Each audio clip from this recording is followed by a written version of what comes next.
opening bell is makikita mo they're always blocking it, making sure that they're sliding with against the offensive guy, and they're making sure it's always tough na makapasok nga dito ang Meralco. So, nothing on that jumper mula kay Dillinger, pero Reynolds natin operating inside. Grabe talaga si Reynolds natin, yung pasyensya niya dyan sa ilalim. Despite the defenders right in front of him, gumawa ng espasyo para makashoot. It's really nice to see this pivot. Ang daming fake. Kita mo kahit asitaw laban na napakalaki dun sa ilalim, mawawala talaga siya sa harapan mo when you have great footwork and nice fakes na pinapakita nga dito ni Reynolds Lugnatan. Pasok yung kanyang bonus free throw, so the lead has just been slashed just like that to 1.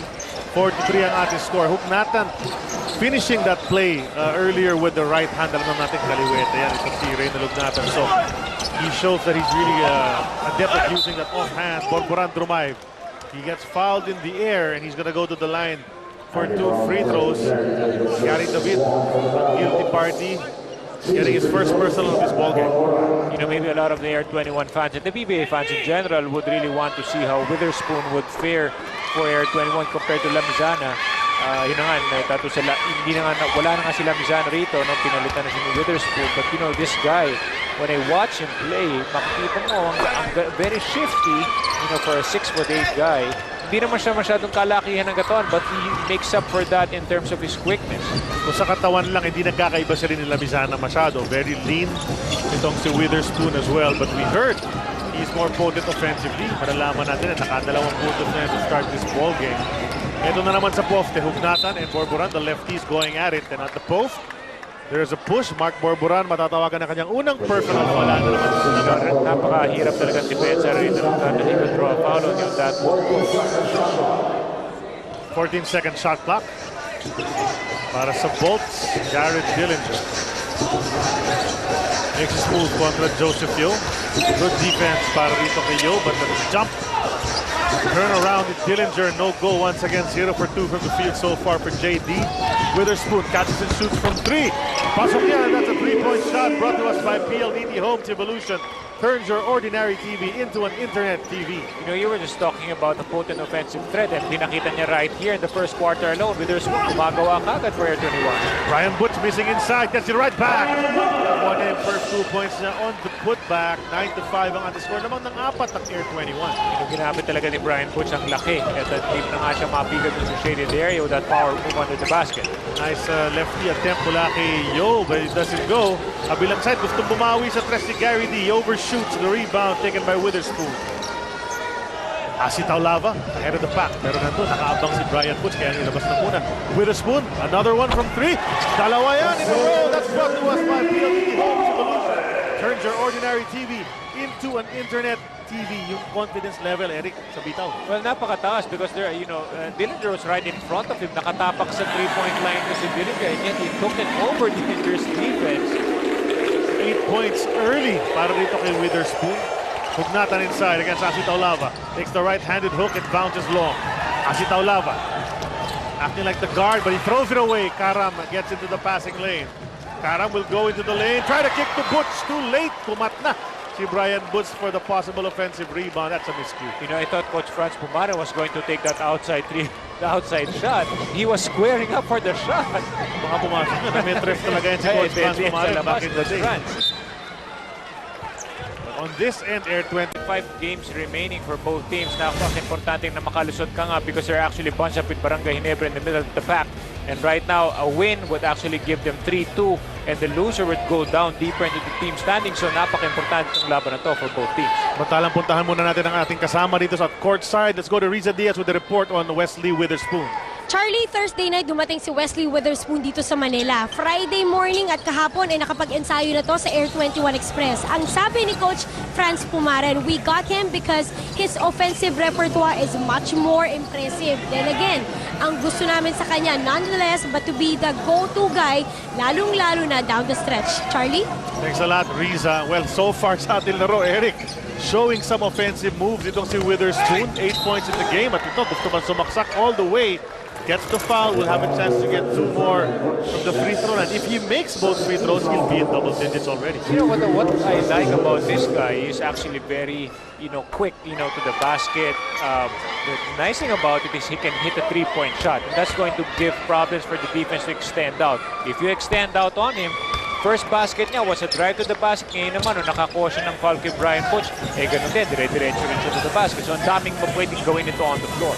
This PLDT Home Evolution PBA Commissioner's Cup is presented to you by PLDT Home Evolution. Turns your ordinary TV into an internet TV.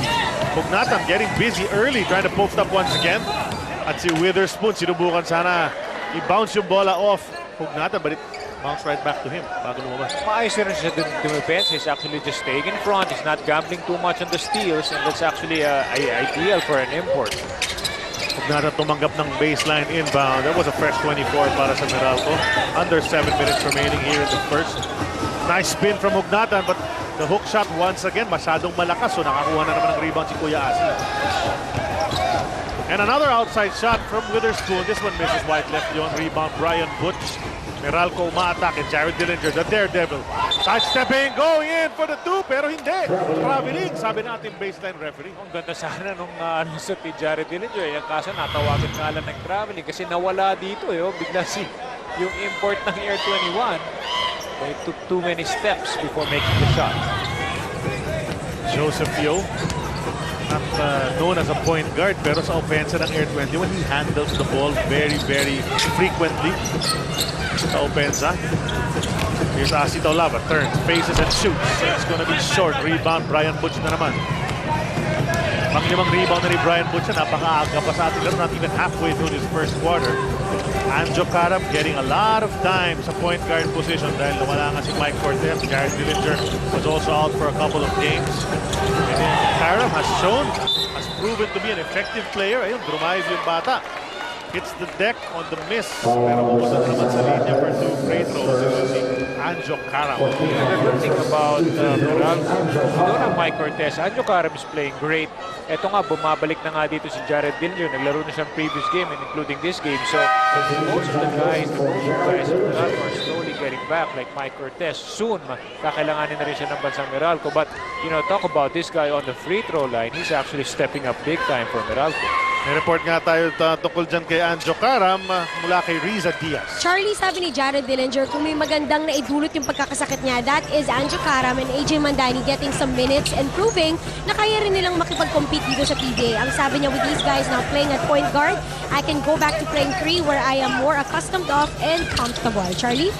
That's true. Actually, Jared Dillinger is such a versatile player. He can go 1, 2, 3. Baka hanggang 4 pa nga kaya nito si Jared Dillinger, but great opportunity nga for these 2 young guys to strut their stuff, Eric. And the most important thing is these guys, Karam and AJ Mandani, they're getting that confidence because of the minutes that they have on their coach. And malaking bagay, most especially when the starters come back. At least you are assured that you have guys coming off the bench who are always ready to play. Sa play na yun, nakita natin. Asi Taulava called for his second personal. Kasi Reynel Hugnatan really just trying to force his way to the basket at nakakuha pa ng foul yung veterano. Ang hirap talagang, it's just observing Hugnatan, he's a lot smaller than Asi, mas mapet siya kay Asi, but he just gets good position and ang ganda nga kasi niya pumihit sa ilalim, kaya nawawala yung defense. Brian Butch, 1 miss, goes up again!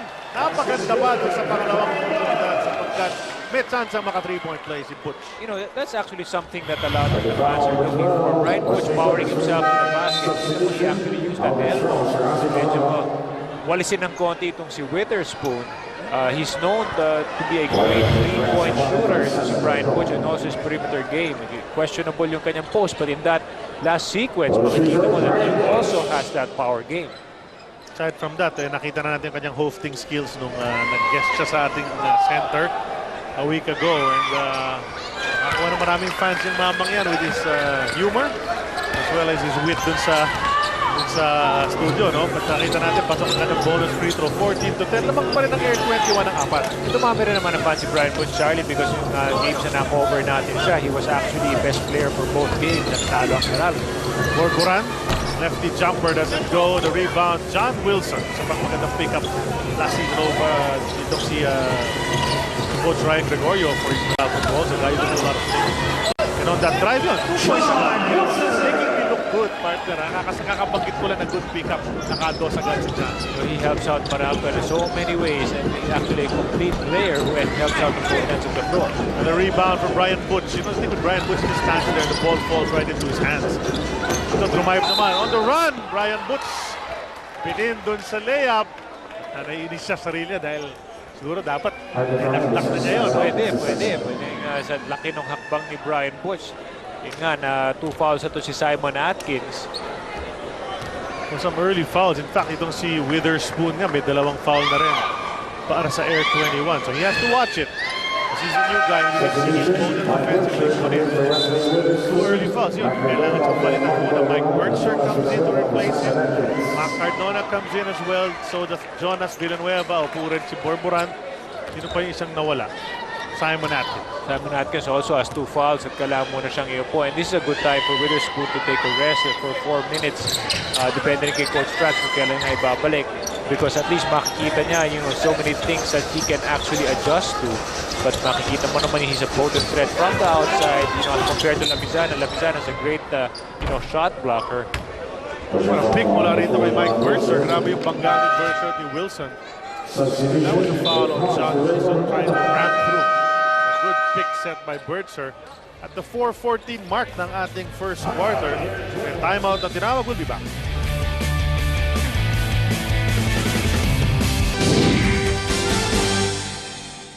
Guys like Brian Butch and Gary David who were leading the team in scoring and parang hindi masyadong nakapaggawa dun sa game na yon. So Tokentex took advantage of that. Both players actually struggled in that ball game. Coach Norman Black of Tokentex really prepared hard for these 2 guys who were actually instrumental sa dalawang pagkakapanalo nga ng Meralco.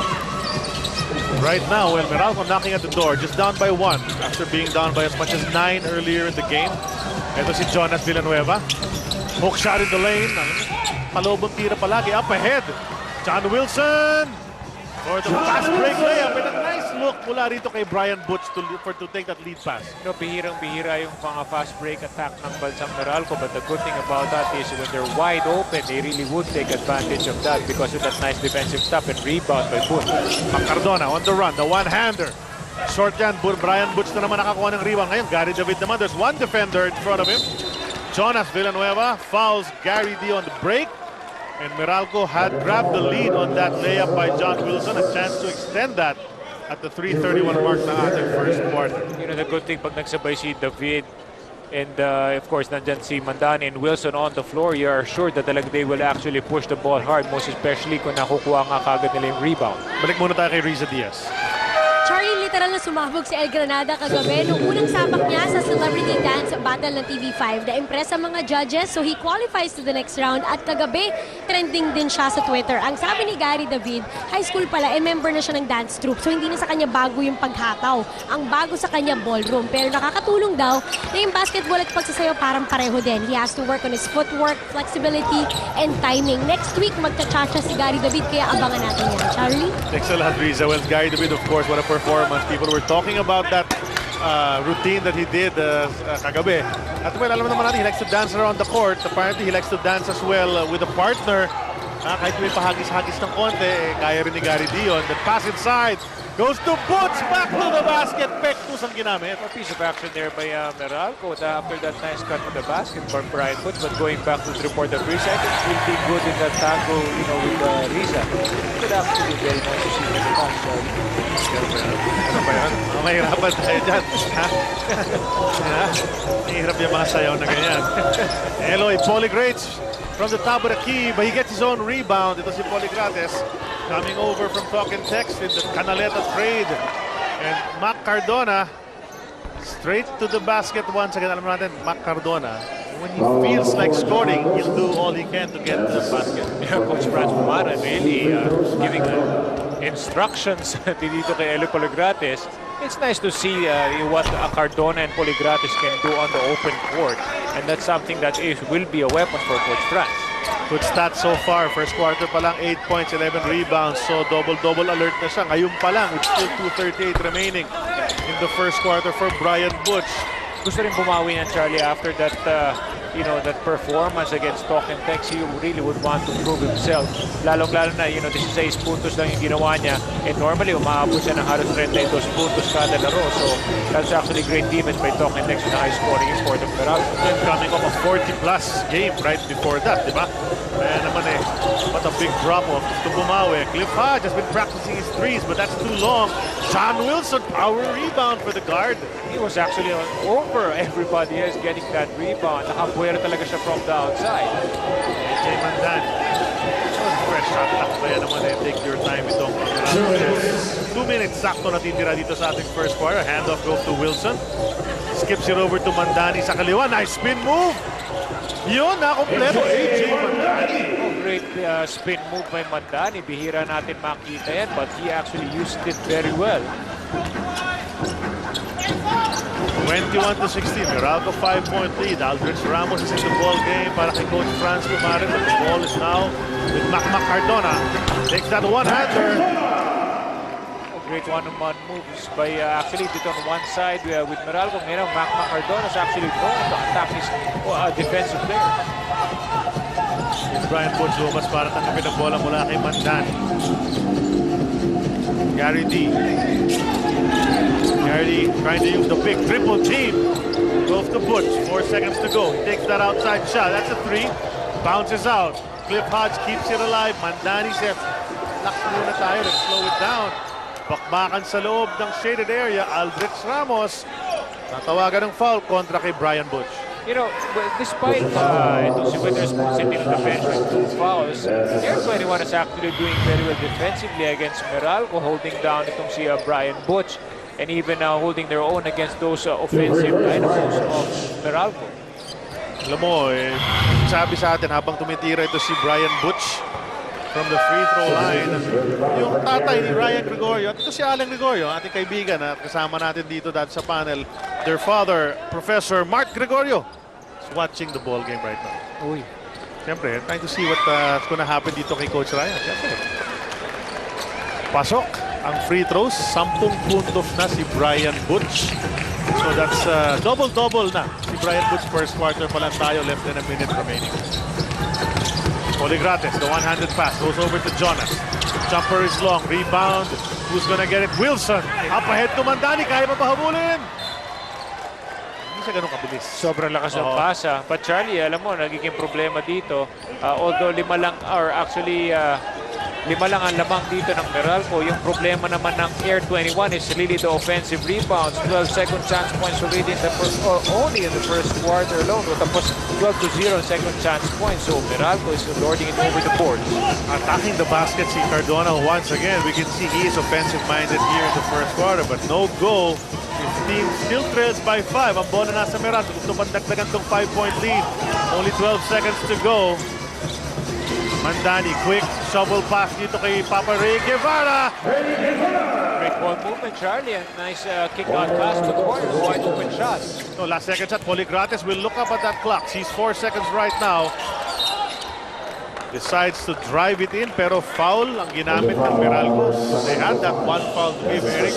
So 1.4 para makadiskarte itong Air21. The pass goes into Cardona. The fake, hindi na nakatira. Good defense on the part of the orange shirts. And Witherspoon, ang bagong import ng Air21, came in and had his presence felt immediately on a good drive to start the game. Tapos 2 tres, 10 points na agad.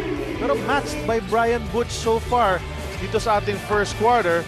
Brian Butch showing some inside presence, Eric, something we don't see much of, as well as some passing skills ahead to John Wilson.